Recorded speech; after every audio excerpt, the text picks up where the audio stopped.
আকাশটা দেখো বন্ধুরা, কি সুন্দর লাগছে না? মনে হচ্ছে এক খাবলা তুলো নিয়ে নিয়ে আকাশের মধ্যে কে আঠা দিয়ে লাগিয়ে দিয়েছে, তাই না? এই সময়টা দিয়ে আকাশের রঙটা এত ভালো লাগে। তা আমি এসেছি ছাদে একটু জামা কাপড় মেলতে, তাই ভাবলাম চোখে পড়লো মেঘগুলোকে, পেঁজা তুলোর মতন জায়গায় জায়গায় জমে রয়েছে। ভারী সুন্দর লাগছে আকাশের রূপটা। এখন প্রায় 12:30 বাজে, জানো তো? তো চলো, আমার একটা রান্না এখনও বাকি। তো এই পনির ভাপা করব আজকে। পনিরটা একটু সমানভাবে কেটে নিচ্ছি। আর বাদবাকি রান্নাগুলো আমার সব হয়ে গেছে, জানো তো? ডাল করেছি, তারপরে তোমার একটা পাঁচমিশালি তরকারি করেছি, আর ভাতে উচ্ছে সেদ্ধ দিয়েছি। আজকে আর কোনো ভাজাভুজি করিনি, ডালের সাথে তরকারি দিয়েই খাবে। আর দুই মেয়ে তো কেউ বাড়ি নেই, বেরিয়ে গেছে।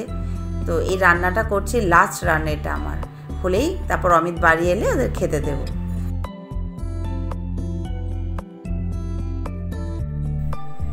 এই পনিরটাকে না আমি সমানভাবে চোখো চোখো করে কেটে নিচ্ছি। প্রত্যেক দিনই তো ধরো এমনি ডালনা হয় পনিরের মাঝে মাঝেই, কিন্তু ভাপাটা খুব কমই হয়। তো আজকে ভাবলাম একটু ভাপা করে ফেলি।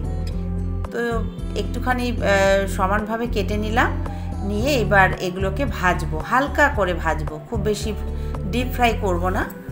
চলো এগুলি আস্তে আস্তে কেটে নিই।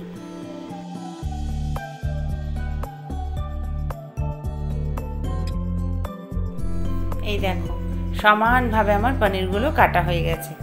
এবার এগুলো ভাজবো।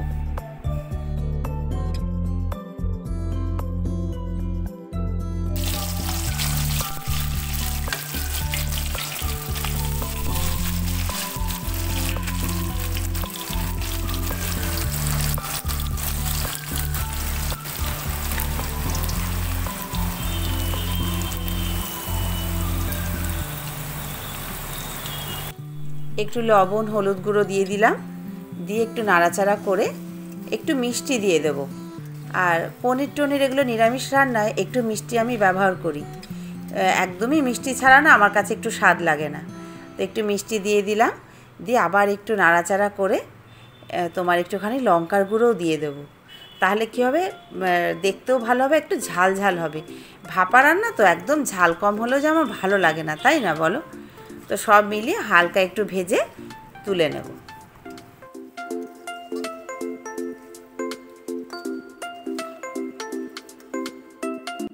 এবার এই টিফিন বক্সের মধ্যে পনিরগুলো তুলে নিলাম। দেখো একদমই লাল করে ভাজিনি, খুব হালকা করে ভেজেছি, কারণ পনিরের একটা কাঁচা গন্ধ থাকে তো সেটা চলে গেল আর কি। সেই জন্যই আর কি একটু ভেজে নিই। আমার বর তো মানে যদি কোনো সেরকম গন্ধ পায় আর খাবে না, সেই জন্য হালকা করে একটু পনিরটা ভেজে নিলাম।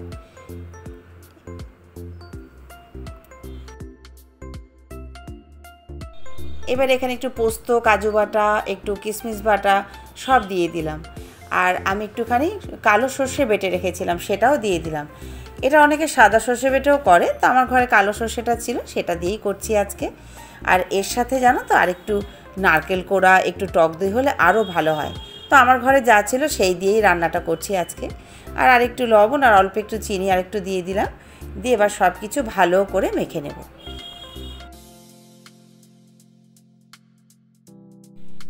এবার এর মধ্যে না আরেকটু দুধ দিয়ে দিলাম।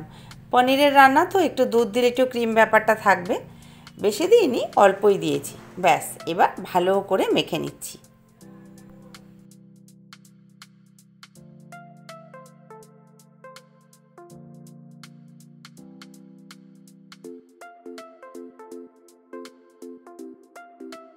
কড়াইতে যে অবশিষ্ট পনির ভাজার তেলটা ছিল সেটাও দিয়ে দিয়েছি, আর একটু কাঁচা লঙ্কাও দিলাম।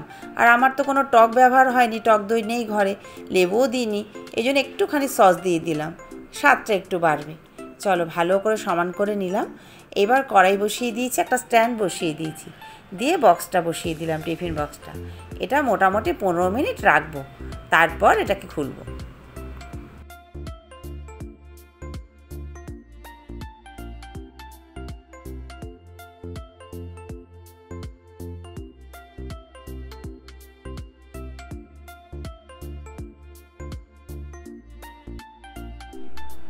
পনেরো মিনিট পরে আমি ঢাকনাটা খুললাম, দেখো ভালো করে টকবগিয়ে ফুটছে, মানে হয়ে গেছে আমার।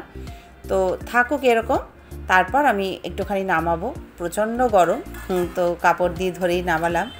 দেখো কি সুন্দর হয়েছে না পনির ভাপাটা? তো চলো, অমিত এসে গেছে এতক্ষণে বাড়িতে, তো ওর প্লেটে ওর খাবারটা তুলে নিই, ওকে খেতে দিয়ে দিই। এই দেখো কি সুন্দর হয়েছে পনির ভাপাটা। এগুলো জানো তো রুটি দিয়েও খুব ভালো লাগে, রুটি, ফ্রাইড রাইস, পুরো মানে নিরামিষ রান্না হিসেবে এটা কিন্তু বেশ ভালো।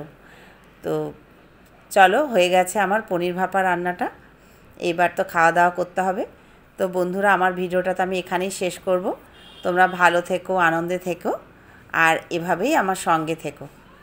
আর এতটাই নরম হয়েছে পনিরটা যে একটুখানি কেটে দেখছি, দেখো একদম সফট হয়ে রয়েছে।